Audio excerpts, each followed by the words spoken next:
Shalom, shalom mes chers frères et sœurs à travers le monde, que la grâce et la paix du Seigneur soient avec chacun d'entre vous. Nous bénissons encore le Seigneur pour ce moment, pour ce privilège qu'il nous donne, cette opportunité qu'il nous donne afin que nous puissions partager encore la parole ensemble. Nous sommes toujours dans notre enseignement sur le Saint-Esprit. Le Saint-Esprit est le gage de notre salut, est le consolateur, l'esprit de vérité que le Seigneur nous a donné, il nous l'a promis, il nous l'a donné.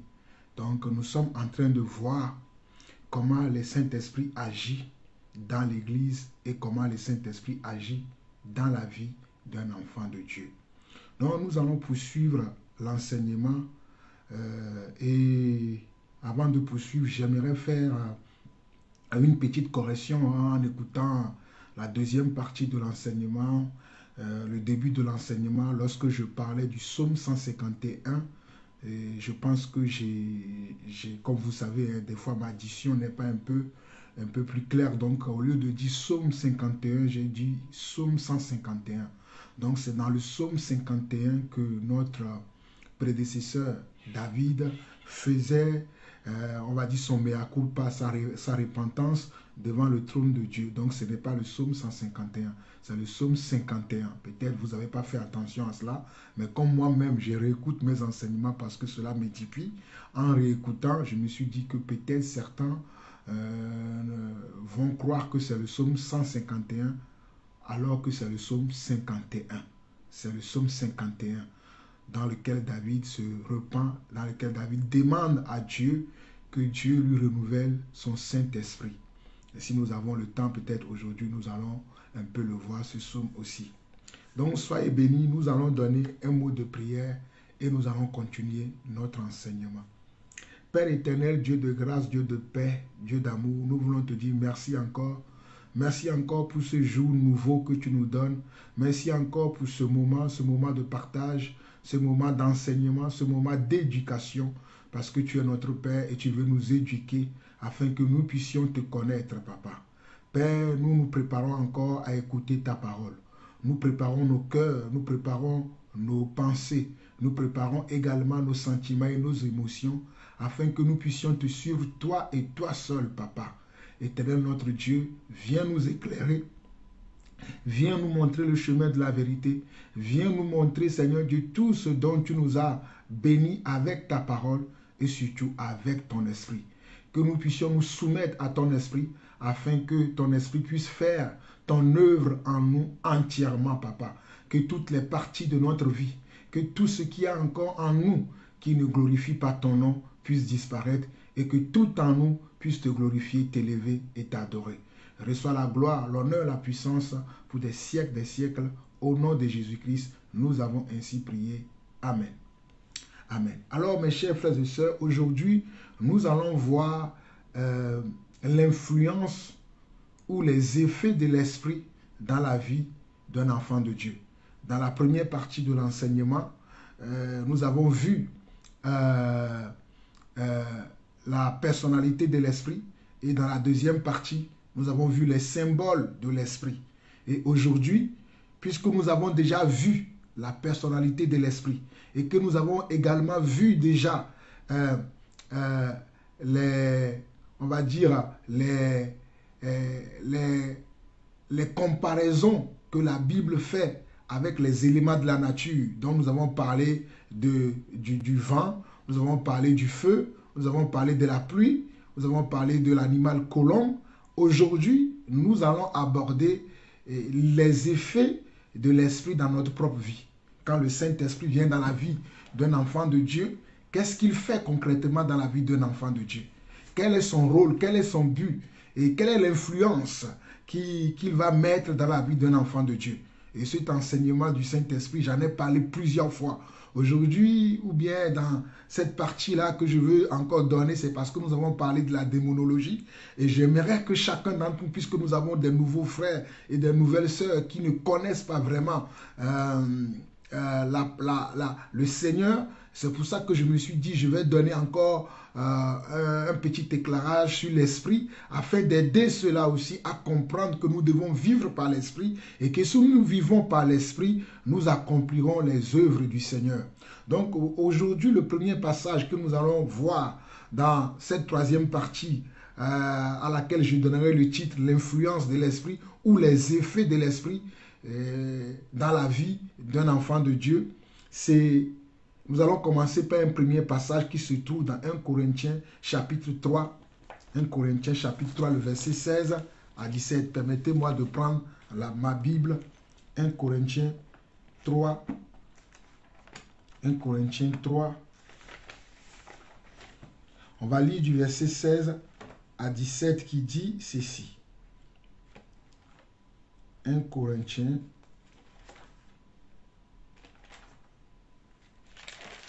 3, verset 16 à 17 dit, je connais le passage, hein, il dit, ne savez-vous pas que vous êtes le temple de Dieu et que le Saint-Esprit habite en vous? Ne savez-vous pas que vous êtes le temple de Dieu et que le Saint-Esprit habite en vous? Ne savons-nous pas que nous sommes le temple de Dieu et que le Saint-Esprit habite en nous? Donc nous devons savoir que lorsque le Saint-Esprit vient dans notre vie, c'est qu'il veut nous transformer. Il veut nous donner une nouvelle vie, afin que nous ne soyons plus les personnes que nous étions dans le passé, ou bien les personnes que nous étions avant. Donc la venue de l'Esprit dans notre vie transforme notre vie. Nous qui étions une habitation des esprits impurs, une habitation des pensées mauvaises, des désirs mauvais, nous devenons le temple de Dieu. Nous devenons le temple de Dieu. Et plus nous devenons le temple de Dieu, plus nous serons capables de faire la volonté de Dieu. Nous sommes des élus de Dieu. Et l'onction de Dieu repose sur notre vie. Et rien ne pourra plus nous nuire. Rien ne pourra plus nous abattre parce que nous devenons le temple de Dieu. Voilà pourquoi le passage dit, ne savez-vous pas que vous êtes le temple de Dieu et que l'Esprit de Dieu habite en vous? Ne le savez-vous pas? Et le verset 17, il dit, si quelqu'un détruit le temple de Dieu, Dieu le détruira, car le temple de Dieu est saint et c'est ce que vous êtes. Donc, comme je deviens le temple de Dieu et que le temple de Dieu est saint, le temple de Dieu est quelque chose qui est saint. Il n'y a aucune impureté, aucune saleté dans le temple de Dieu. Dieu est saint. Voilà pourquoi nous parlons du Saint-Esprit. Nous ne parlons pas du sale esprit. Ou bien nous ne parlons pas de l'esprit, ou bien de l'esprit impur. Mais nous parlons du Saint-Esprit. Et toi qui es l'habitation du Saint-Esprit, tu dois être également comment? Tu dois être quelqu'un de propre, quelqu'un de saint. Et quelqu'un de saint, c'est simple à comprendre. Une personne qui est saint, c'est simple à comprendre. Si nous regardons dans Jean chapitre 14, le verset 23, allons-y rapidement. Jean chapitre 14, le verset 23. Jean chapitre 14, le verset 23. La parole déclare ici, on peut lire le verset 22 avant d'arriver au verset 23. On dit, Jude, non Iscariote, lui dit, Seigneur, d'où vient que tu te feras connaître à nous et non au monde? Parce que Jésus était toujours dans la manière de leur présenter l'esprit. Et quand il leur parlait de l'esprit, il leur présentait l'esprit, il leur parlait de l'esprit, il leur présentait l'esprit. À un moment donné, il leur avait dit qu'il faut qu'ils partent, il faut qu'ils s'en aillent et que le Saint-Esprit vienne. Donc c'est là où Jude Iscariote lui pose la question, d'où vient que tu te feras connaître à nous et non au monde? Parce que le Seigneur leur avait dit que je me ferai connaître à vous qui êtes mes disciples, mais non pas au monde, mais vous qui êtes mes disciples, je me ferai connaître à vous. Alors vers le verset 23, Jésus va répondre à Jude et en lui disant, Jésus lui répondit, si quelqu'un m'aime, il gardera ma parole et mon Père l'aimera. Nous viendrons à lui et nous ferons notre demeure chez lui. Nous viendrons à lui et nous ferons notre demeure chez lui. Ce qui signifie que c'est celui qui aime le Seigneur et qui garde sa parole qui est l'habitation du Seigneur, comme nous l'avons vu tout à l'heure dans 1 Corinthiens 3, le verset 16. Donc c'est lorsque nous gardons la parole du Seigneur, cela prouve que nous l'aimons et lui, il va faire de nous son habitation, son temple, sa demeure. Il va faire de nous comment? Sa demeure. Il va loger en nous. Il va nous habiter. Il sera en nous. Parce que dans le passage de Jean, le chapitre 14, si nous pouvons aller plus loin pour que vous puissiez saisir complètement la pensée, nous allons au verset 15 de Jean chapitre 14. Jésus dit, si vous m'aimez, gardez mes commandements. Verset 16, et moi je prierai le Père, et il vous donnera un autre consolateur, afin qu'il demeure éternellement avec vous.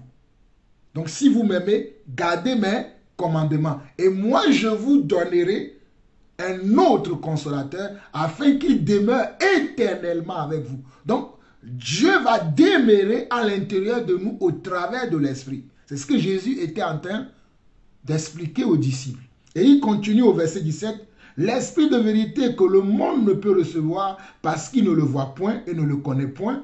Mais vous, vous le connaissez car il demeure avec vous et il sera en vous. Je ne vous laisserai pas orphelin, je viendrai à vous. Encore un peu de temps et le monde ne me verra plus. C'est ce que je disais tout à l'heure. Encore un peu de temps et le monde ne me verra plus. Mais vous, vous me verrez car je vis et vous vivrez aussi. Mais vous, vous me verrez parce que vous gardez ma parole. Parce que vous gardez mes commandements. Parce que vous gardez mes préceptes. Et il continue. En ce jour-là, vous connaîtrez que je suis en mon Père, que vous êtes en moi et que je suis en vous. Que vous êtes en moi et que moi aussi je suis en vous. Il continue, verset 21. Celui qui a mes commandements et qui les garde, c'est celui qui m'aime. Celui qui a mes commandements et qui les garde, c'est celui qui m'aime. Donc c'est celui qui garde les commandements de Dieu, c'est celui qui aime Dieu.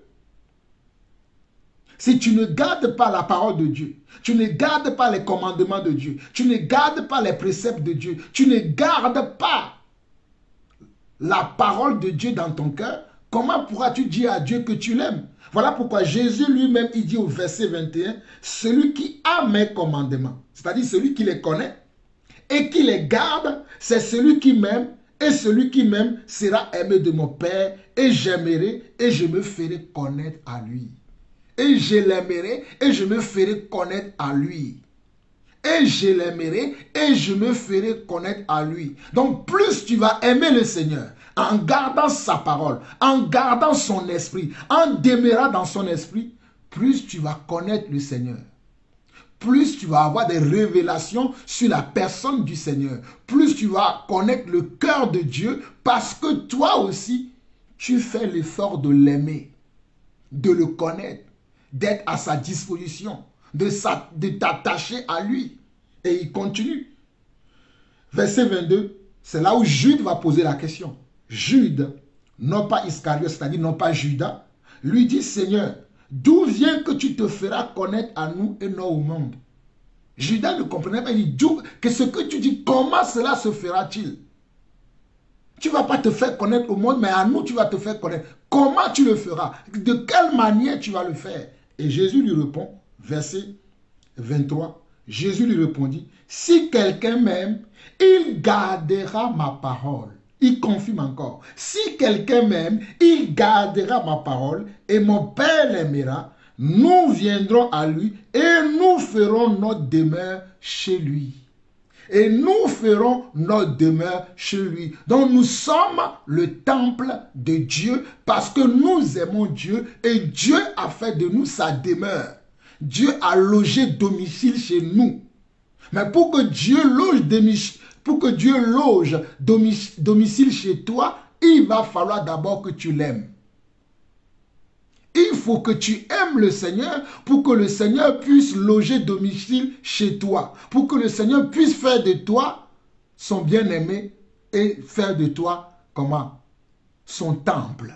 Si tu ne l'aimes pas, il ne le fera pas. Voilà pourquoi dans Jean 4, lisons Jean 4 rapidement, dans Jean 4, le verset 24, Jean 4, le verset 24, Dieu, la Bible dit, ou bien la parole déclare que Dieu est esprit et il faut que ceux qui l'adorent, l'adorent en esprit et en vérité. Dieu lui-même est un esprit. Dieu est un esprit et il faut que ceux qui l'adorent, l'adorent en esprit et en vérité.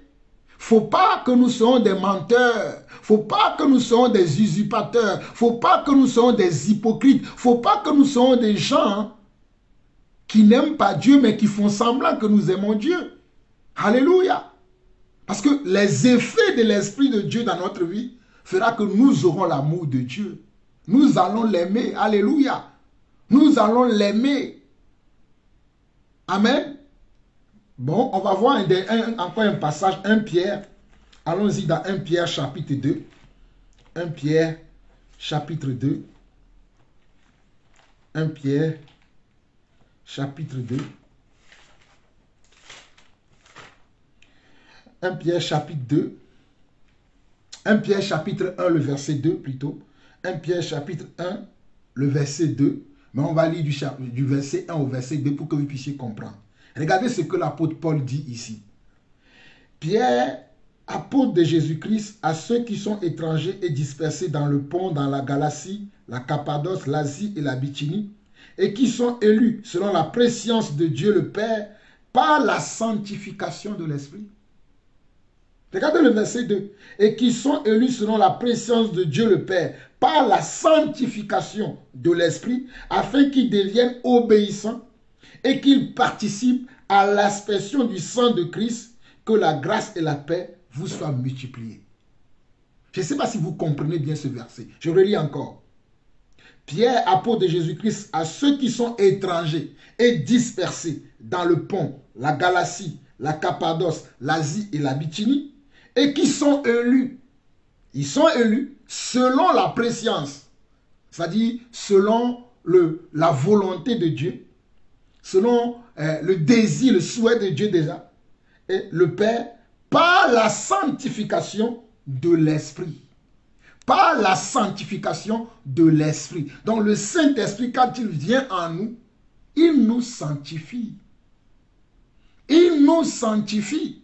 Regardez, par la sanctification de l'Esprit, afin qu'ils deviennent obéissants. Hein? Lorsque nous sommes sanctifiés, nous devenons obéissants. Alléluia. Lorsque nous sommes sanctifiés par l'Esprit, je ne parle pas de ceux qui se sanctifient par la chair. La sanctification vient par l'Esprit. Et l'Esprit, c'est la parole.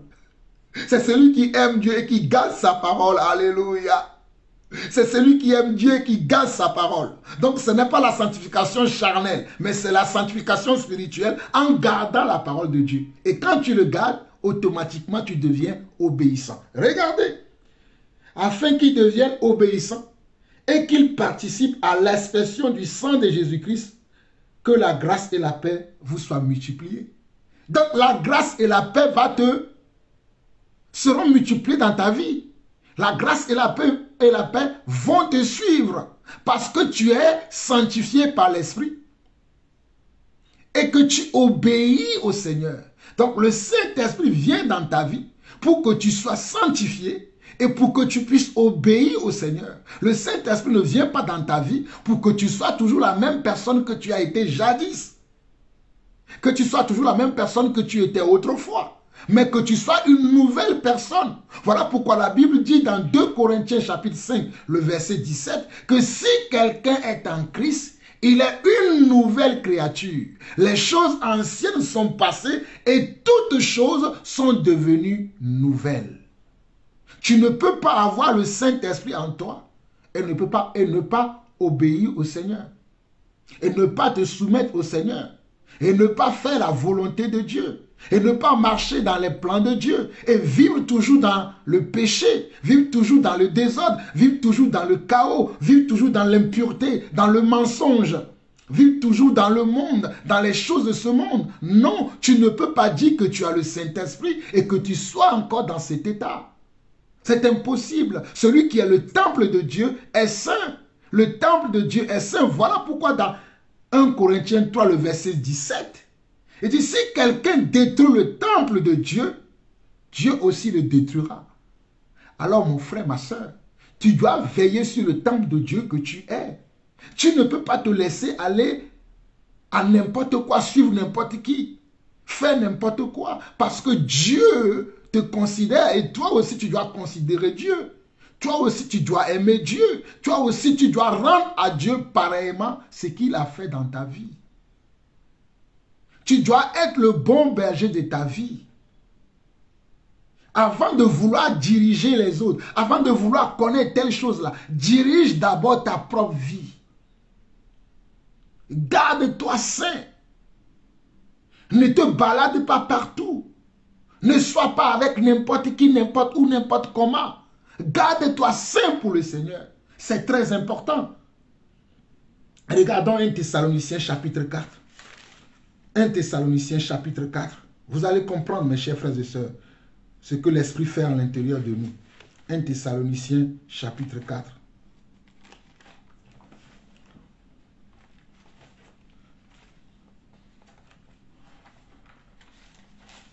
« 1 Thessaloniciens, chapitre 4. Je peux lire à partir du verset 3, afin que vous compreniez. 1 Thessaloniciens, chapitre 4, à partir du verset 3. Écoutez attentivement. Ce que Dieu veut, regardez la phrase, ce que Dieu veut, c'est votre sanctification. Ce que Dieu veut, c'est votre sanctification. Ce que Dieu veut, c'est que vous soyez saints. Ce que Dieu veut, c'est que vous soyez propres. Ce que Dieu veut, c'est que vous soyez comment? Juste. Ce que Dieu veut, c'est que vous soyez vrais. Voilà pourquoi il dit, ce que Dieu veut, c'est votre sanctification. C'est que vous soyez tout le temps saints. Voilà pourquoi vous êtes habité par le Saint-Esprit. Donc quand le Saint-Esprit vient dans ta vie, c'est pour que tu sois saint. C'est pour qu'on t'appelle un saint. Et un saint, ce n'est pas quelqu'un qui se comporte de la mauvaise manière.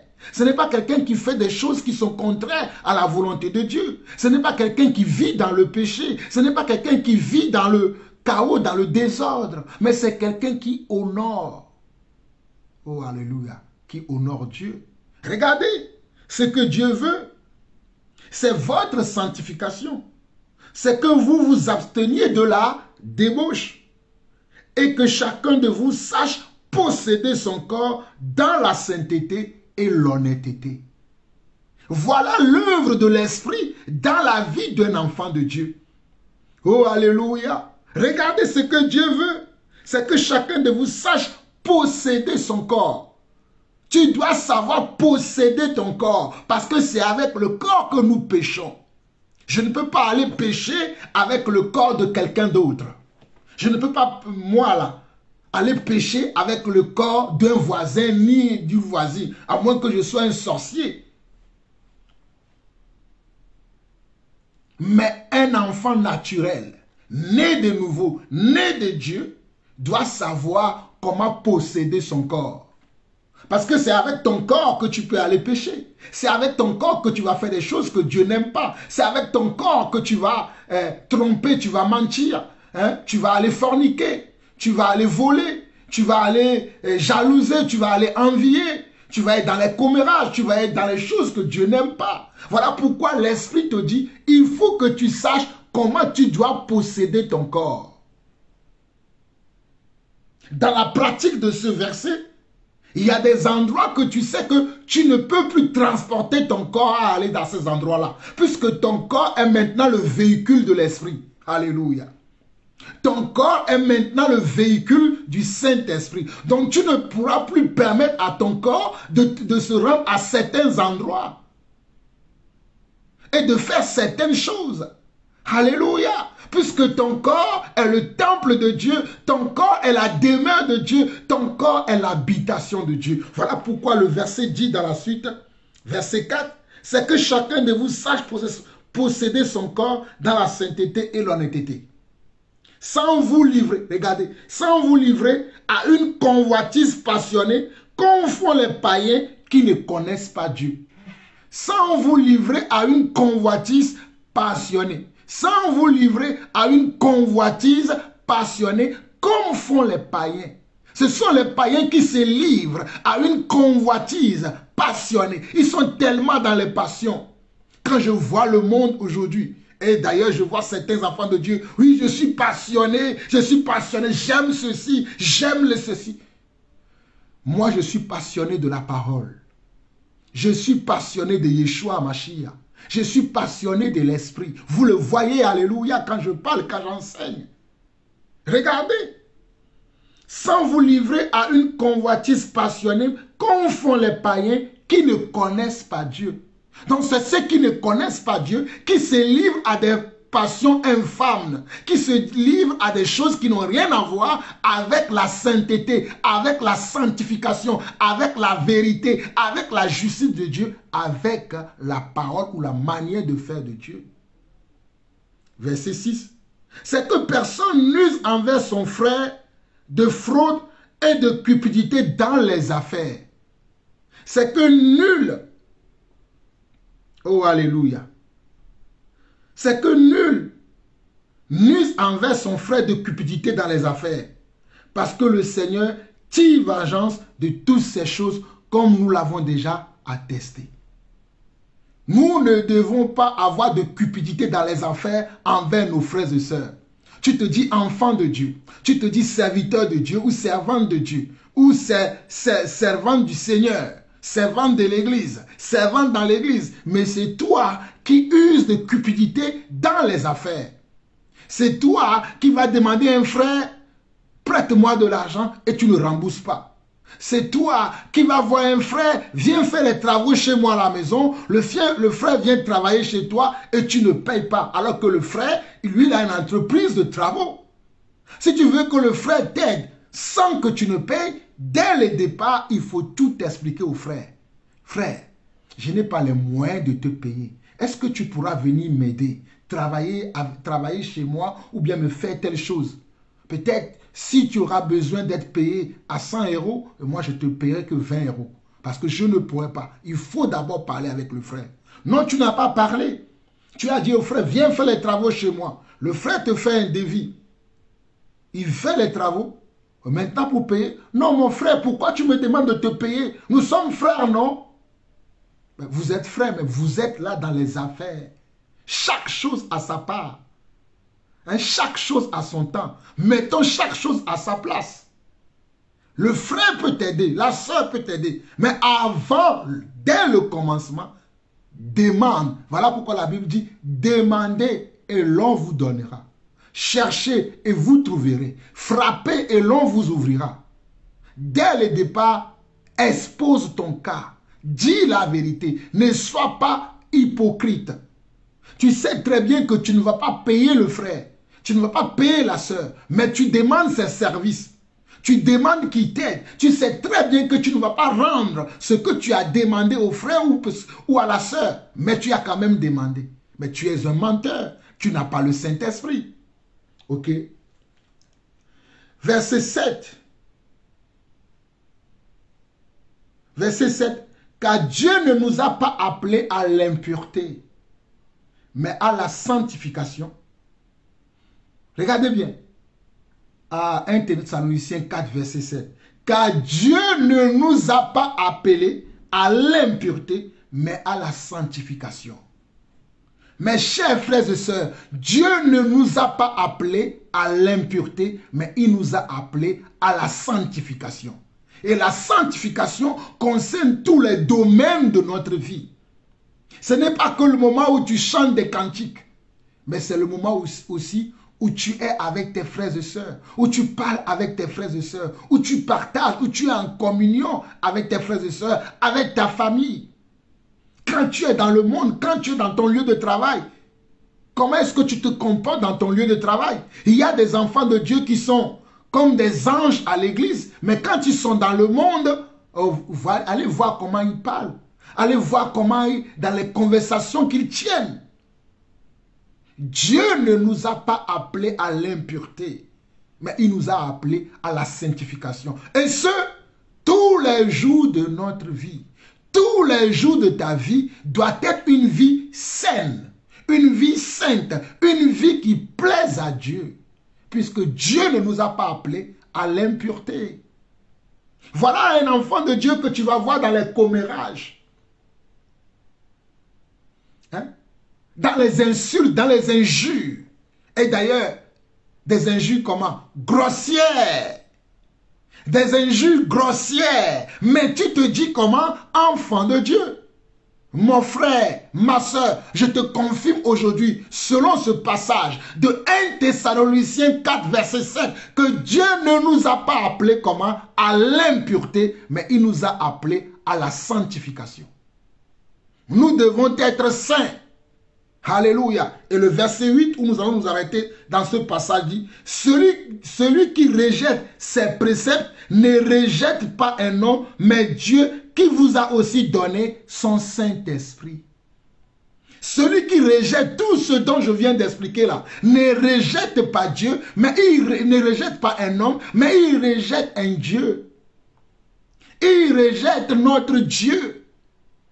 Quand je parle avec des frères et sœurs, quand j'essaie d'amener mes frères et sœurs à la parole, d'abord, j'essaie de m'amener moi-même d'abord, que moi-même je sois un modèle, que moi-même je sois un exemple, et que j'essaie d'encourager les frères et sœurs qui me sont proches, que je connais, avec qui je marche, avec qui nous avons des communions. J'essaie de les amener dans la vérité. Je leur dis que la vérité. Mais si maintenant ces frères et sœurs rejettent ce que je dis, ce n'est pas Jean-Paul Lawson qui rejette. Il rejette Dieu. Puisque nous sommes le temple de Dieu. Voilà pourquoi 1 Thessaloniciens 4, le verset 8 dit, regardez bien, celui donc qui rejette ses préceptes, quels sont ces préceptes? Ceux dont je viens de te parler, ceux dont je viens de citer quelques exemples, il y en a plusieurs. Si je veux parler de ça, l'enseignement ne va pas finir. Il y en a plusieurs choses que nous disons que nous sommes le temple de Dieu, nous disons que nous sommes les enfants de Dieu, nous disons que nous sommes remplis de Dieu, mais nous faisons encore des choses qui n'honorent et qui ne glorifient pas Dieu. Voilà pourquoi le verset dit, celui donc qui rejette ses préceptes ne rejette pas un homme, mais Dieu qui vous a aussi donné son Saint-Esprit. Dieu nous a donné son Saint-Esprit. Le Saint-Esprit n'est pas un esprit de désordre. Le Saint-Esprit n'est pas un esprit de colère. Le Saint-Esprit n'est pas un esprit de vengeance. Le Saint-Esprit n'est pas un esprit du manque de pardon. Le Saint-Esprit n'est pas un esprit d'amertume. Le Saint-Esprit n'est pas un esprit d'inquiétude. Le Saint-Esprit n'est pas un esprit de jalousie. Le Saint-Esprit n'est pas un esprit de haine. Le Saint-Esprit n'est pas un esprit qui insulte les gens. Le Saint-Esprit n'est pas un esprit de rejet. Le Saint-Esprit n'est pas un esprit qui regarde les gens de haut. Ah, moi je suis... Moi, tout le temps moi. Plein de... Vous êtes tellement rempli de vous-même, orgueilleux comme pas possible. Mais quel orgueil en plus? Un orgueil en dehors de la parole. Paul était quelqu'un qui était très rigoureux, qui parlait beaucoup de lui. Mais il va dire toujours, par la grâce de Dieu. Oh, alléluia. Il va dire, par la grâce de Dieu, je suis ce que je suis. Par la grâce de Dieu, j'ai obtenu ceci. Par la grâce de Dieu, j'ai fait ceci. Par la grâce de Dieu, j'ai fait cela. Par la grâce de Dieu, je peux faire ceci. Il n'était pas un orgueilleux, un fantard. Il savait ce que le Saint-Esprit faisait à l'intérieur de lui. Voilà pourquoi il dit, par la grâce de Dieu. Voilà pourquoi il pouvait tenir ses propos par la grâce de Dieu. Alléluia. Que le Saint-Esprit puisse nous amener, chacun d'entre nous, à ce que nous puissions voir comment nous pourrons changer notre vie. Nous avons besoin de changer notre vie. Nous avons besoin d'enlever les choses qui ne sont pas de Dieu dans notre vie. Nous avons besoin de nous séparer du mensonge, de l'impureté, des choses qui sont en horreur à Dieu. Nous avons besoin de les enlever de notre vie. Nous avons besoin de nous séparer des ténèbres, de nous séparer du monde, de nous éloigner du péché et de l'impureté. Nous avons besoin d'avoir une nouvelle vision. Et cette nouvelle vision, c'est de nous considérer réellement comme les enfants de Dieu et marcher comme les enfants de Dieu. Regardez David dans le psaume 51. David a péché. Regardez ce que David dit. Le Seigneur me permet de partager ce psaume avec vous. Psaume 51, rapidement. Psaume 51. Regardez ce que David dit. Psaume 51. Regardez ce que David dit dans le psaume 51. David dit au psaume 51, à partir du verset 3, regardez ce que David dit. Ô Dieu, aie pitié de moi dans ta bonté, selon ta grande miséricorde, efface mes transgressions.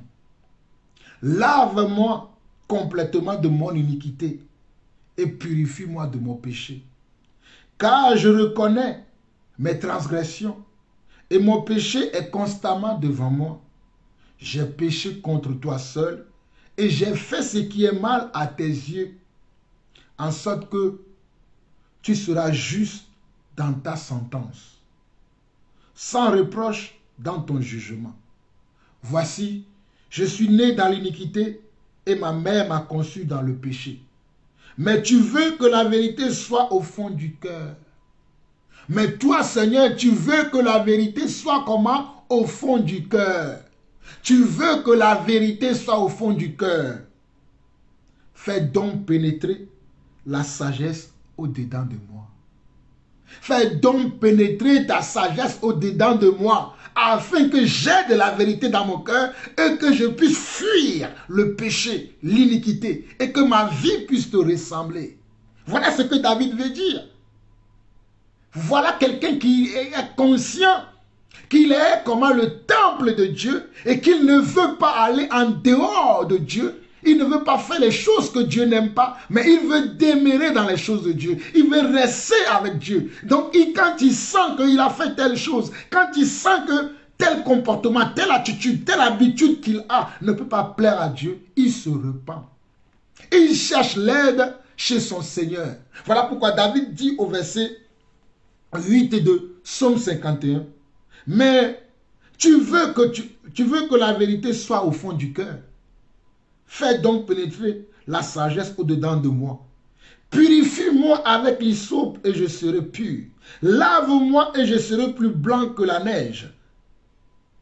Annonce-moi l'allégresse et la joie, et les eaux que tu as brisées se réjouiront. Détourne ton regard de mes péchés. Efface toutes mes iniquités. Ô Dieu, crée en moi un cœur pur et renouvelle en moi un esprit bien disposé. Ô Dieu, crée en moi un cœur comment? Un cœur impur? Non, un cœur pur et renouvelle en moi un esprit comment? Bien disposé. Bien disposé à faire quoi? À te suivre, à marcher dans tes voies, à marcher sur tes pas, à suivre tes traces. À suivre tes traces.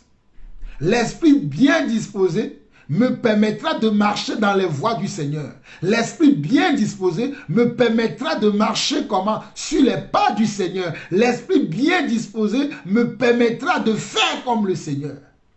Voilà pourquoi David dit ceci.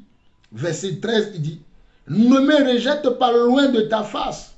Ne me retire pas ton Saint-Esprit. Rends-moi la joie de ton salut. Et qu'un esprit de bonne volonté me soutiennent. J'enseignerai tes voies à ceux qui les transgressent et les pécheurs reviendront à toi. Ô Dieu de mon salut, délivre-moi du sang versé et ma langue célébrera ta miséricorde. Regardez comment David prie. Regardez comment David espère en Dieu. Son âme languisse devant Dieu. Il cherche que Dieu le touche. Il cherche que Dieu change sa personne, sa personnalité. Et ça, c'est une prière sincère.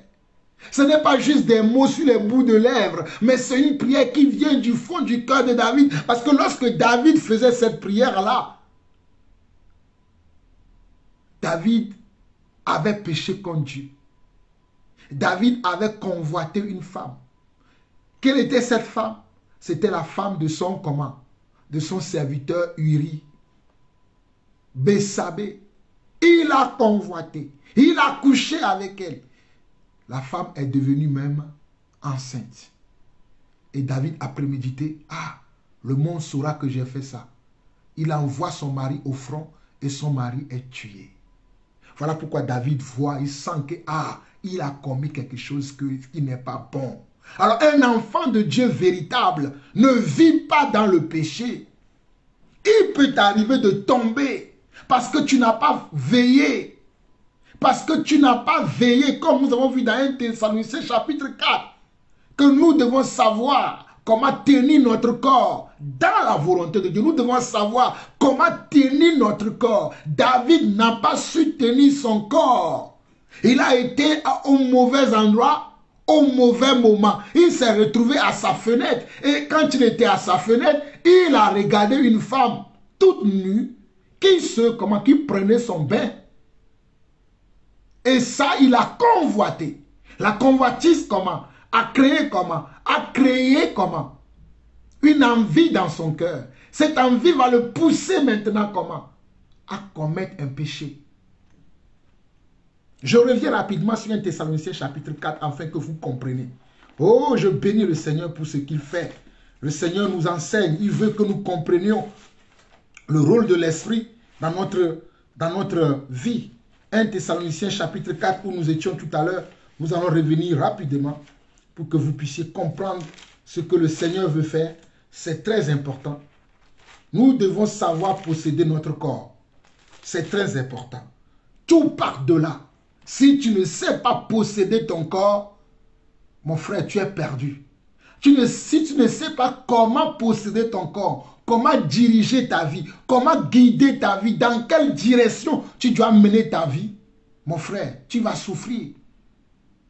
L'Esprit de Dieu va te quitter d'ailleurs parce que tu ne seras pas capable de manifester les fruits de l'Esprit. Regardez, 1 Thessaloniciens chapitre 4, le verset 3 au verset 5 dit ceci. Ce que Dieu veut, c'est votre sanctification. C'est que vous vous absteniez. C'est que vous vous absteniez de la débauche. De la débauche. C'est que chacun de vous sache posséder son corps dans la sainteté et dans l'honnêteté. Dieu veut que nous soyons saints. Dieu veut que nous puissions être capables de posséder notre corps. Ce n'est pas ton corps qui va t'attirer des ennuis, qui va t'attirer des problèmes. Tu es capable de dominer ta chair. Voilà pourquoi Dieu t'a donné le Saint-Esprit. Tu es capable de dominer ta chair. Ta chair veut t'amener péché. Dis à ta chair, je refuse ce que tu me proposes. Dis à ta chair, je refuse de me soumettre à tes demandes. Ta chair te demande de pécher. Dis à ta chair, je ne veux pas pécher. Je suis rempli de l'Esprit de Dieu. Je suis un enfant de Dieu. Et je ne veux pas faire ce que tu me proposes. Tu es capable de le dire à ta chair. Si tu n'étais pas capable, cela ne serait pas écrit. Regardez bien. 1 Thessaloniciens 4:4. C'est que chacun de vous sache posséder son corps dans la sainteté et l'honnêteté. Oh, voilà encore un mot, honnêteté. Est-ce que les enfants de Dieu que nous sommes aujourd'hui, nous sommes honnêtes? Peut-on compter sur nous? Peut-on compter sur nous? Peut-on se fier à nous? Peut-on se confier à nous? Peut-on nous dire des choses que nous n'allons pas aller raconter? Voici un frère, voici une soeur qui vient se confier à toi, qui vient te parler de sa vie parce qu'il est en train de passer par des moments difficiles ou peut-être qu'il a commis une erreur.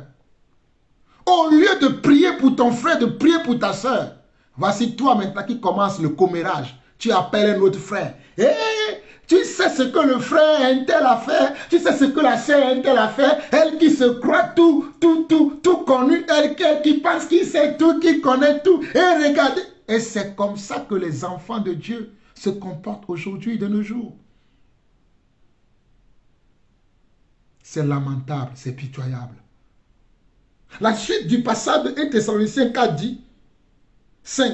Sans vous livrer à une convoitise passionnée, comme font les païens qui ne connaissent pas Dieu.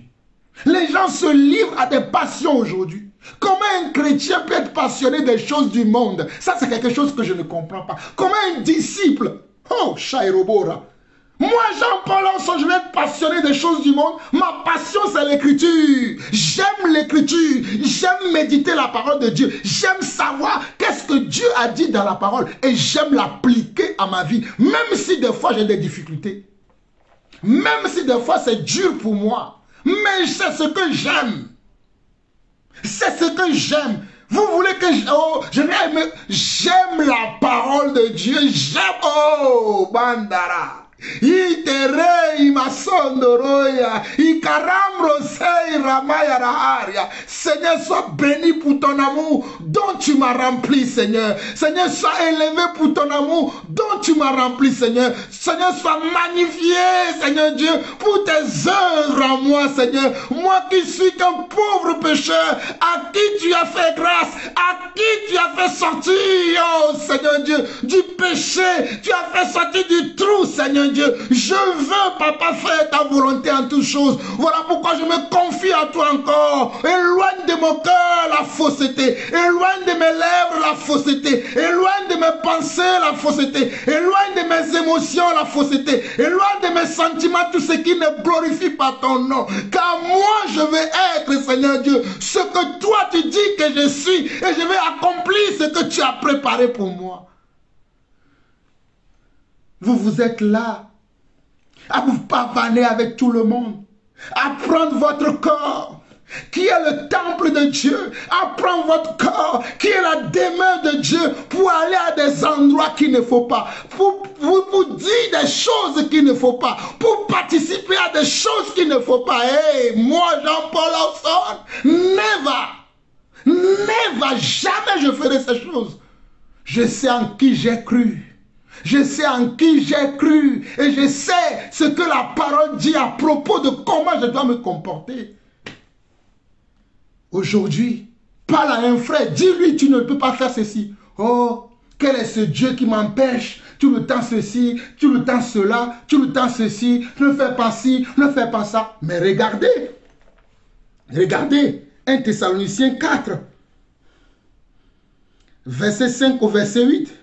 Sans vous livrer à une convoitise passionnée, comme font les païens qui ne connaissent pas Dieu, c'est que personne nuise envers son frère de fraude et de cupidité dans les affaires, parce que le Seigneur tire vengeance de toutes ces choses, comme nous l'avons dit et attesté.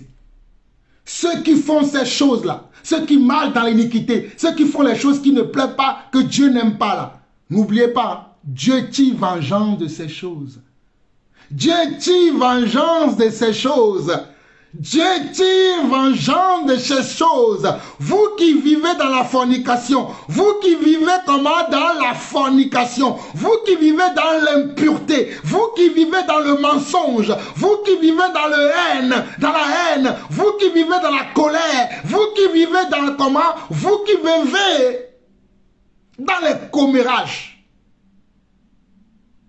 Hein? Vous aimez colporter des choses sur vos frères. Vous aimez inventer des histoires sur vos frères. Vous aimez colporter des choses. Vous êtes tout le temps dans les colpotages, dans les commérages. Un tel a dit ceci, un tel a fait cela. Vous qui aimez parler de la vie des autres sans... Regardez. Oh, 1 Thessaloniciens 4, verset 4 qui dit: c'est que chacun de vous sache posséder son corps dans la sainteté et l'honnêteté. Mon frère, tu dois savoir posséder ton corps. Tu dois être capable de dire stop à ton corps. Là, je t'arrête mon corps. Ah, tu as assez mangé, tu as assez bu, tu as assez regardé ces choses dont tu ne dois pas regarder. Tourne maintenant ton regard ailleurs. Tourne ta tête ailleurs, change de direction, change de vision, change de façon de faire, change de façon de parler. Regarde maintenant ailleurs, ne continue pas à regarder au même endroit. Sors de ce mouvement, sors de ce mouvement, sors de cette amitié, sors de ces choses.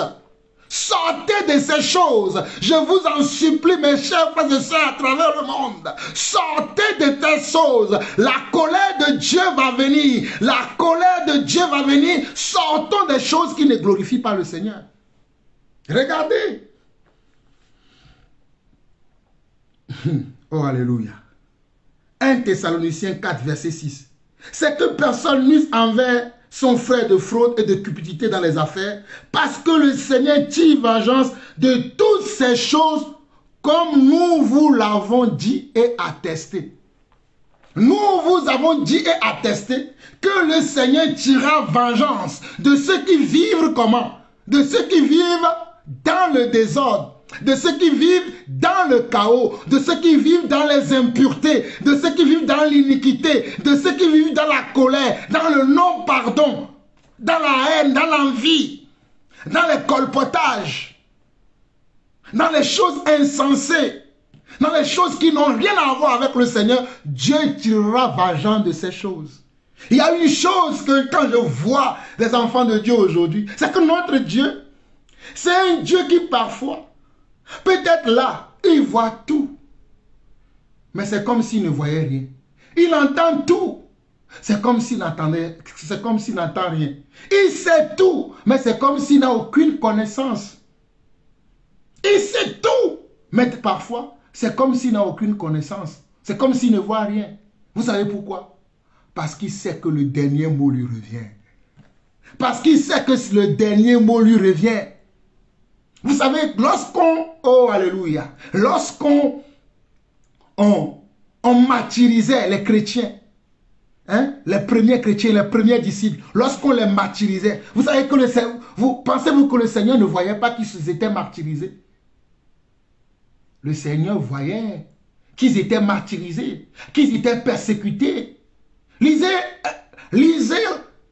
Hébreux 11. Pour voir les héros de la foi. Ils étaient martyrisés, ils étaient rejetés, ils étaient persécutés, et ils étaient décimés complètement. Mais le Seigneur voyait. Mais le Seigneur a prévu un jour pour tirer vengeance de toutes ces choses, je vous avertis.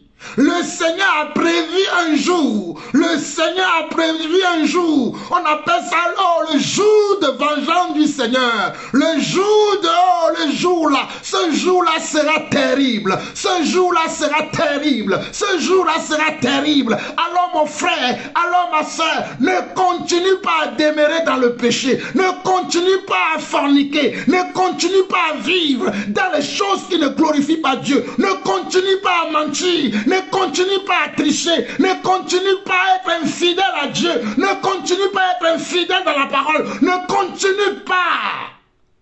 Hey, ne continue pas. Ton âme va souffrir. Nos âmes vont souffrir. Je vais souffrir si je continue dans ces choses. Il est temps que nous abstenions. L'abstinence, un enfant de Dieu doit apprendre à s'abstenir. Un enfant, un disciple doit apprendre à s'abstenir. Abstenons-nous des choses qui ne glorifient pas le Seigneur. L'abstinence doit être notre style de vie. Il faut que nous nous abstenions. Apprends à s'abstenir. Apprends à dire je ne vais pas participer à ça. Apprends à dire je ne vais pas aller là-bas. Apprends à dire j'entends souvent on dit des choses là-bas. Mais non, ça ne me concerne pas. Apprends à te préserver. Apprends à ne pas participer à des choses. Ce n'est pas à tout que tu dois participer. Alors je veux servir le Seigneur. Sers-le dans la vérité. Sers-le dans la justice. Sers-le selon sa parole. Sers-le selon son esprit. Ne le sers pas selon la chair. Beaucoup servent Dieu aujourd'hui selon la chair. Mais Jean-Paul Lawson jamais ne servira Dieu selon la chair. Mes chers frères et sœurs, nous allons avancer. Luc chapitre 4. Luc chapitre 4, verset 18. Luc chapitre 4, verset 18.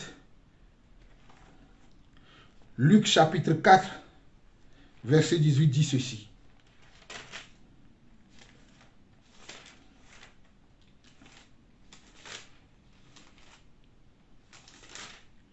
Luc chapitre 4, verset 18 dit, « L'Esprit du Seigneur est sur moi, parce qu'il m'a oint. » Regardez, là, c'est le Seigneur Yeshua HaMashiach.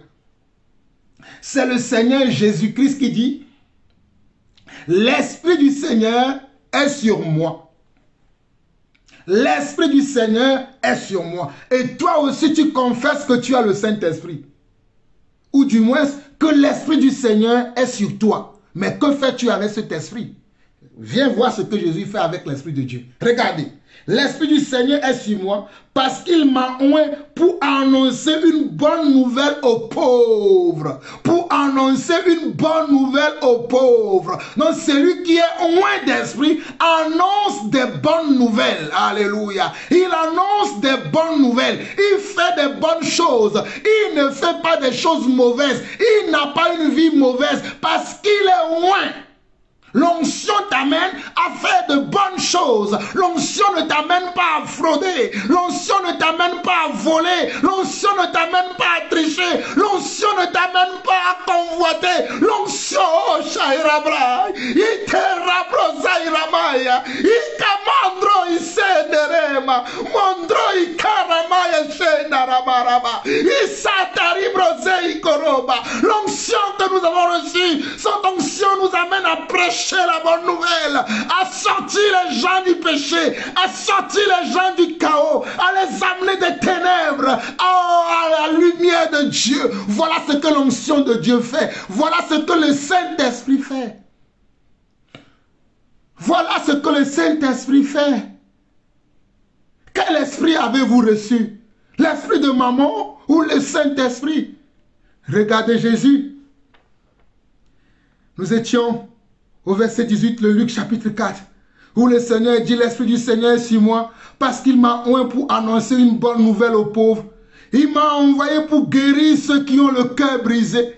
Il nous a envoyé pour guérir ceux qui ont le cœur brisé. Il nous a envoyé pour guérir ceux qui ont le cœur brisé. Il nous a envoyé pour guérir ceux qui ont le cœur brisé. Alléluia. Moi, je guéris les âmes qui sont brisées. Je guéris les âmes qui sont brisées par les faux serviteurs de Dieu, par les serviteurs de Dieu cupides, par les serviteurs de Dieu charnels, par les serviteurs de Dieu déguisés comme en loup dans la maison de Dieu pour tromper les enfants de Dieu. Moi, je suis là pour guérir vos cœurs. Alléluia. Tel père, tel fils. Vous êtes fils de qui? Êtes-vous fils de Dieu? Êtes-vous fille de Dieu? Êtes-vous fils de Dieu? Êtes-vous fille de Dieu? Ou bien vous êtes des Jézabel? Ou bien vous êtes comme des menteurs manipulateurs dans la maison de Dieu? Moi, je suis fils de Dieu. Alléluia. Je continue, verset 19. Pour proclamer aux captifs la délivrance. Pour proclamer aux captifs la délivrance et aux aveugles le recouvrement de la vue. Pour renvoyer libres les opprimés. Pour publier une année de grâce du Seigneur. Voilà ce que le Saint-Esprit fait à l'intérieur de nous. Voilà ce que l'onction de Dieu sur moi. Oh, alléluia. Voilà ce que l'onction de Dieu sur moi fait. L'onction de Dieu n'est pas sur moi pour que je puisse tromper les gens, pour que je puisse manipuler les gens, pour que je puisse tricher. Non, l'onction de Dieu est là pour que je puisse délivrer. Je suis un porteur de paix. Quand j'arrive dans un endroit où il n'y a pas la paix, mon passage dans cet endroit va faire que la paix va venir là-bas. Le shalom de Dieu va venir là-bas. Mais regardez nos frères et sœurs aujourd'hui. Regardez l'état de l'église aujourd'hui. Vous n'avez pas honte? Vous n'avez pas honte? Prédicateurs, serviteurs de Dieu, n'avez-vous pas honte de voir l'état de l'église aujourd'hui dans l'état dans lequel elle se trouve? Toi, frère, qui continue chaque dimanche à aller dans ton assemblée, mais ta vie ne change pas. N'as-tu pas honte? Toi, ma soeur, qui continue de dire, ça c'est mon homme de Dieu, ça c'est mon homme de Dieu, mais ta vie ne change pas. Tu n'as pas honte? N'avons-nous pas honte? Ne sommes-nous pas dérangés de voir qu'à cause de nous, le nom de Dieu est blasphémé aujourd'hui? Sommes-nous pas dérangés? Sommes-nous pas piétinés? Sommes-nous pas contraints de voir au Shairaba, Seigneur? Oh, David a dit, crée en moi un cœur pur. Renouvelle en moi ton Saint-Esprit. Oui, crée en moi un cœur pur. Renouvelle en moi ton Saint-Esprit. Oui, rends-moi la joie de mon salut. Renouvelle en moi ton Saint-Esprit. Oui, ne me rejette pas loin de ta face. Ne me retire pas ton Saint-Esprit. Oui, rends-moi la joie de ton salut. Oui, renouvelle en moi ton Saint-Esprit. Oui, ne me rejette pas loin de ta face. Oui, ne me retire pas ton Saint-Esprit. Oui, rends-moi la joie de ton salut. Yereo rabro ikeremo. Iramondoro soro yere. Ikerabrozo noro broze. Irobrondoro ire. Kereverene iroromo. Yorosandoro ikeremo. Irebrezere iramondoro. Obrondoro bro. Ire mayo. Koromondoro ikeremo. Orondo yoro sere yere. Ikeramondo soromondo. Ikeramondo soromondo. Ikeramondo yere sere. Oh, alléluia, alléluia. Alléluia à toi, Seigneur. Alléluia à toi, Yahvé. Alléluia à toi, Elohim. Alléluia à toi, le Saint des Saints, le Roi des Rois, le Seigneur des Seigneurs. Oh, honneur, gloire, magnificence, puissance à toi. Merci, Seigneur, pour tout ce que tu as fait pour nous, pour tout ce que tu as fait pour moi, pour que je sois, Seigneur Dieu, ton fils, pour que je sois, Seigneur Dieu, ton serviteur. Seigneur, je te bénis pour ton œuvre dans ma vie. Je te loue, je te rends grâce, Seigneur Dieu, pour toutes tes œuvres dans mon cœur, pour toutes tes œuvres dans ma famille, pour toutes tes œuvres dans ma vie, dans la vie de mes enfants, dans la vie de mon conjoint, dans la vie de mes frères et sœurs à travers le monde. Nous te bénissons, Papa. Nous t'élevons, nous te glorifions, nous te sanctifions encore. Nous voulons sanctifier encore ton nom dans nos vies, Papa. Mes chers frères et sœurs, sanctifions le Seigneur dans nos vies. Sanctifions le Seigneur, sanctifions le Seigneur, que le Seigneur soit saint dans nos vies. Regardez ce que Jésus dit ici. Jésus dit dans Luc 4, Luc 4, le verset 18, à partir du verset 18, le Seigneur dit, l'Esprit du Seigneur est sur moi, parce qu'il m'a oint pour annoncer une bonne nouvelle aux pauvres. Il m'a envoyé pour guérir ceux qui ont le cœur brisé, pour proclamer aux captifs la délivrance et aux aveugles le recouvrement de la vue, pour renvoyer libres les opprimés, pour publier une année de grâce du Seigneur. Voilà l'onction de Dieu. Voilà ce que le Saint-Esprit a fait dans la vie de Jésus-Christ. Toi aussi, tu dis que tu as le Saint-Esprit. Mais que fais-tu avec l'Esprit? Le colpotage, la fornication, l'infidélité, le vol, la duplicité, l'envie, le manque de pardon, ton frère qui a péché contre toi, il te demande pardon, tu ne veux pas l'accepter.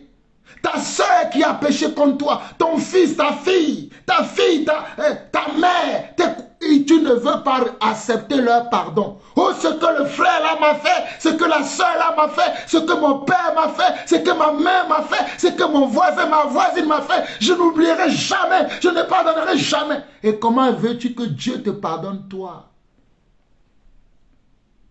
Le pardon de Dieu est comment? Est conditionné. Hé, mon frère, le pardon de Dieu est conditionné. Ma soeur, le pardon de Dieu est conditionné. Mon frère, le pardon de Dieu est conditionné. Ma soeur, le pardon de Dieu est conditionné. Matthieu chapitre 6. Pardonne nos offenses comme nous aussi, nous pardonnons à ceux qui nous ont offensés. Matthieu chapitre 6, le verset 22 ou verset 23 si je ne me trompe pas. Allez vérifier, Matthieu chapitre 6. Pardonne-nous nos offenses comme nous aussi, nous pardonnons à ceux qui nous ont offensés. Mais toi, tu ne veux pas pardonner. Mais tu te dis, fils de Dieu. Mais quel Dieu? Mais Dieu maman. Pas Dieu Yeshua, Mashiach. Pas le véritable Seigneur. Tu n'es pas enfant de Dieu. Regardez, Jésus dit, l'Esprit du Seigneur est sur moi, car il m'a oint. Il m'a oint pour délivrer les gens, pour renvoyer libres les captifs, pour secourir des gens, pour sauver des âmes. Moi, j'ai reçu le Saint-Esprit pour sauver des âmes, les âmes qu'on amène à la boucherie. Les âmes qu'on amène dans le mensonge, les âmes qu'on amène dans la frivolité, dans les duplicités, dans les choses qui ne glorifient pas Dieu. Mon ministère, le ministère de Jean-Paul Lawson, c'est à délivrer des âmes. Hey, écoutez-moi très bien. Le ministère de Jean-Paul Lawson, c'est à délivrer des âmes qu'on amène à l'abattoir. Si vous suivez mes enseignements, si vous les suivez et vous les mettez en pratique, oh, vous serez libre, vous serez libre, vous serez délivré, vous serez guéri. Le même ministère que Jésus avait opéré sur la terre, il nous a transmis le même ministère, nous qui sommes ses élus, nous qui sommes ses enfants, nous qui sommes ses appelés, nous qui sommes ses choisis, nous qui sommes ses mis à part. Il nous a donné le même ministère. Mais que faisons-nous avec? Des commérages, des colpotages, des réunions qui n'ont ni queue ni tête, des réunions de groupes juste pour s'amuser. En tout cas, continuez. Nous allons voir un dernier passage encore aujourd'hui. Parce que je vois le temps avance. Nous allons aller dans Ésaïe chapitre 11. Ésaïe chapitre 11. Ésaïe chapitre 11. Ésaïe chapitre 11. Nous allons lire le verset 2. Ésaïe chapitre 11. Ésaïe chapitre 11.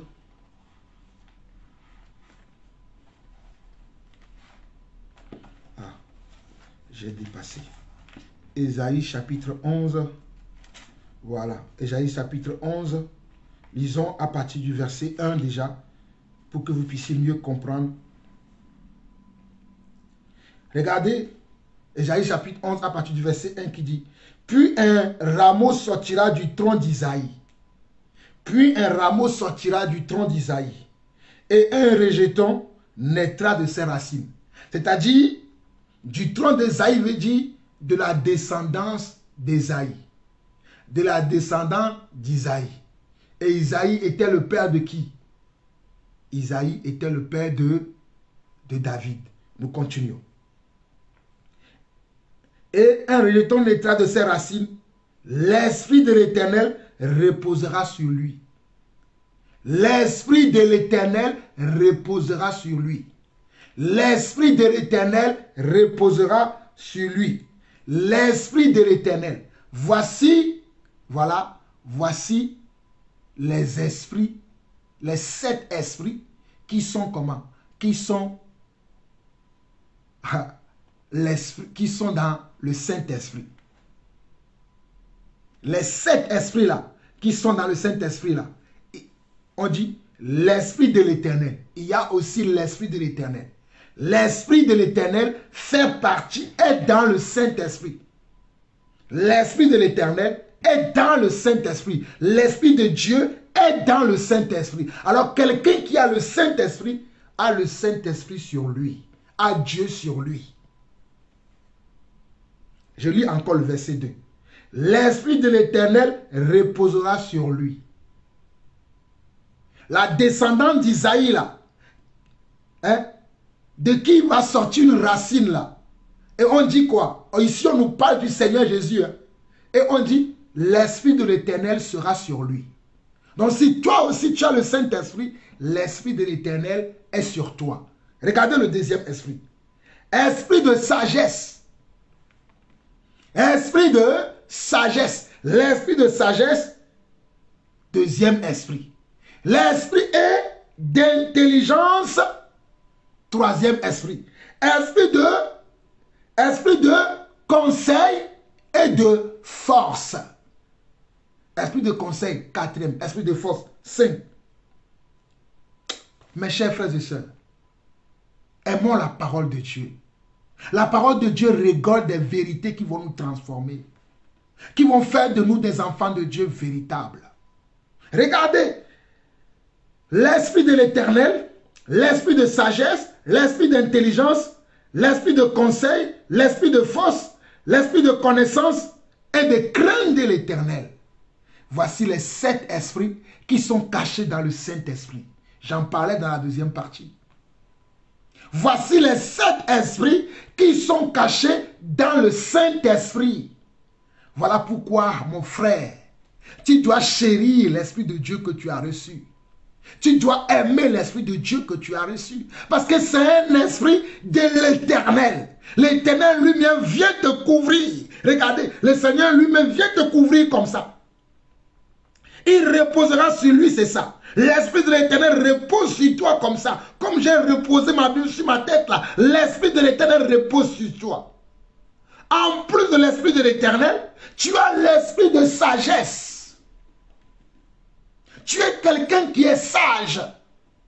Et non seulement tu es sage, tu as aussi l'esprit d'intelligence. Oh, alléluia. Tu as l'intelligentsia. Tu as l'intelligentsia en toi. Tu as l'intelligentsia en toi. Eh bien, c'est toi qu'on retrouve dans le bassesse. Jean-Paul Ausson dans le bassesse, jamais j'ai l'esprit d'intelligence en moi, l'esprit de sagesse, l'esprit de l'Éternel repose sur moi. Regardez encore, l'esprit de conseil. Oh mes chers frères et sœurs, vous savez que quand vous appelez Jean-Paul Ausson, lorsque vous vous retrouvez dans une impasse, vous ne savez pas quoi faire, et vous prenez votre téléphone, ou bien vous venez chez moi, vous sonnez à ma porte, et que vous venez me rencontrer, vous aurez des conseils selon Dieu. Vous aurez des conseils selon Dieu. Je ne vais pas vous raconter des choses pour vous faire plaisir.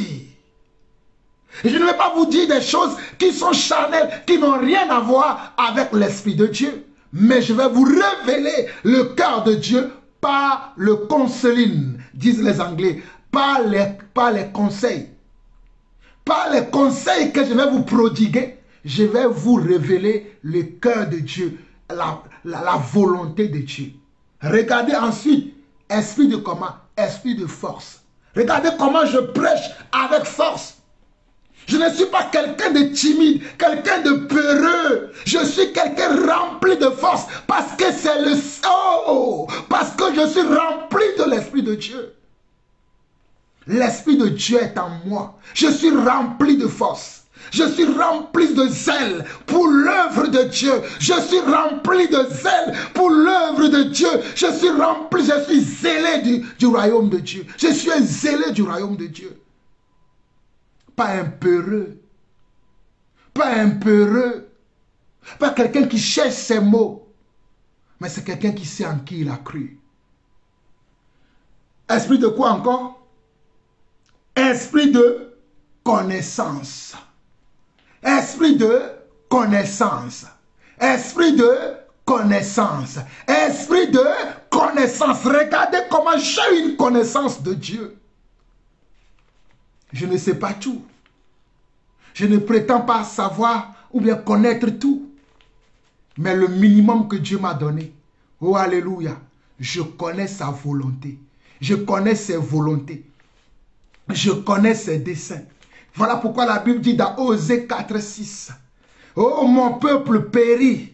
Mon peuple meurt parce qu'il lui manque la connaissance. Mais si tu as l'Esprit de Dieu, tu as la connaissance de Dieu. Alléluia. Ça, ce sont des versets que, si le Seigneur me permet, je développerai plus tard pour que vous puissiez comprendre qu'est-ce que Dieu nous a donné réellement au travers de son esprit. Alléluia. Qu'est-ce que Dieu nous a donné réellement au travers de son esprit. Tu dis que tu as l'Esprit de Dieu et tu n'as pas de connaissance. Voici les 7 esprits qui sont cachés dans le Saint-Esprit. Quelqu'un me dira encore, mais qu'est-ce qu'il raconte? Car le Seigneur, Jean 4, 24. Jean 4, 24. Car le Seigneur, c'est l'Esprit. Et là où il y a l'Esprit de Dieu, c'est là où il y a la liberté et la vérité. Alléluia. Là où il y a l'Esprit de Dieu, là où il y a l'Esprit de Dieu, là où il y a l'Esprit de Dieu, c'est là où il y a la vérité et la liberté. Alors cherchons l'Esprit de Dieu, cherchons l'Esprit de l'Éternel. Ne cherche pas l'esprit d'un homme, ne cherche pas l'esprit d'une femme, ne cherche pas l'esprit d'un homme, ne cherche pas l'esprit d'une femme, mais cherche l'Esprit de Dieu et tu auras tout trouvé. Et le dernier esprit qui est caché dans le Saint-Esprit, c'est l'esprit de crainte de l'Éternel. C'est l'esprit de crainte de l'Éternel. C'est l'esprit de crainte de l'Éternel. Crains-tu le Seigneur? Crains-tu le Seigneur ton Dieu? Ou bien tu as juste simplement des paroles qui balbutient au sein de tes lèvres, mais ton cœur est éloigné de Dieu, comme le prophète Ésaïe a prêché dans la parole, a dit, ce peuple m'honore des lèvres, mais son cœur est éloigné de moi. Mes chers frères et sœurs, ne soyons pas comme ces gens-là qui élèvent le Seigneur de leurs lèvres, mais que leurs cœurs sont éloignés du Seigneur. Ce sont des gens, quand le Seigneur nous voit, qui dit, voici mon fils, mon bien-aimé, voici ma fille, ma bien-aimée, voici mon serviteur, voici ma servante, voici celui en qui je crois. Ah!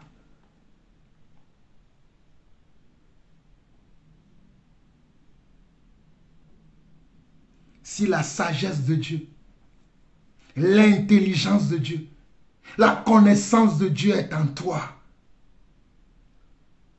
comment pourras-tu suivre encore le monde? Qu'est-ce que le monde a de mieux à te donner si toi tu as la sagesse de Dieu en toi, l'intelligence de Dieu en toi, la connaissance de Dieu en toi? Oh alléluia. Et en plus de ça, tu as la crainte de l'Éternel. Tu crains ton Dieu. Tu n'es pas quelqu'un qui oublie la parole de Dieu. Tu n'es pas quelqu'un qui dit « j'aime Dieu » mais qui fait n'importe quoi. Tu n'es pas quelqu'un qui déshonore ton Dieu. Mais quand tu dis que tu l'aimes réellement. Tu aimes vraiment faire sa volonté. Tu aimes vraiment faire ce qui lui fait plaisir. Tu aimes vraiment être dans sa présence. Tu aimes vraiment faire ce qu'il attend de toi. Tu aimes vraiment lui obéir. Tu te soumets à sa parole. Tu te soumets à sa volonté. Tu te soumets à son esprit. Mes chers frères et sœurs, voilà l'influence du Saint-Esprit dans la vie d'un enfant de Dieu. Voici les effets du Saint-Esprit dans la vie d'un disciple. Tout ce que nous venons de voir aujourd'hui là. Voici les effets du Saint-Esprit dans la vie d'un enfant de Dieu. L'Esprit de l'Éternel reposera sur toi. Oh alléluia. L'esprit de sagesse, l'esprit d'intelligence, l'esprit de connaissance, l'esprit de force, l'esprit de crainte de l'Éternel se reposera sur toi, sera en toi. Alors mon frère, ma soeur, tu n'es pas n'importe qui. Tu n'es pas un échec. Tu n'es pas un échec. Tu n'es pas un faux choix. Dieu savait pertinemment avant de te choisir. Ma soeur, Dieu savait pertinemment avant de t'élire, avant de miser sur toi. Dieu a fait une bonne mise en te choisissant. Dieu a fait une bonne mise en te choisissant au sein de ta famille.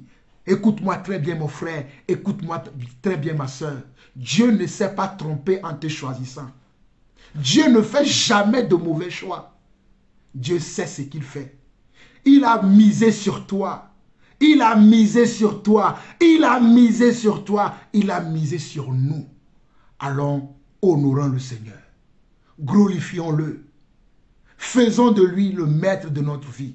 Faisons de lui le Seigneur de notre vie. Faisons de lui le Seigneur de notre vie. Parce qu'il a décidé de nous donner comment? Son Saint-Esprit que nous appelons aussi le Paraclet. Le Paraclet, c'est quelqu'un qui est appelé à être à côté d'un autre. C'est ce que cela veut dire. Le Paraclet veut dire quelqu'un qui est appelé à être à côté de quelqu'un d'autre. Le Paraclet. Bon, on l'appelle aussi le Paraclétos. C'est quelqu'un qui est appelé à être à côté de quelqu'un d'autre.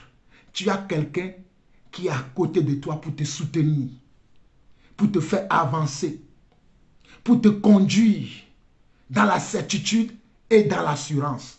Je précise encore, il te conduit dans la certitude et dans l'assurance. Le monde n'est pas dans l'assurance. Le monde n'est pas dans la certitude. Mais toi, enfant de Dieu, toi, serviteur de Dieu, toi, fille de Dieu, toi, servant de Dieu, tu es dans la certitude et dans l'assurance si tu demeures avec l'Esprit. Que celui qui a des oreilles entende ce que l'Esprit dit à son Église. Vous avez écouté votre frère, le serviteur, l'apôtre Jean-Paul Lawson. Nous vous aimons. Shalom, shalom et shalom.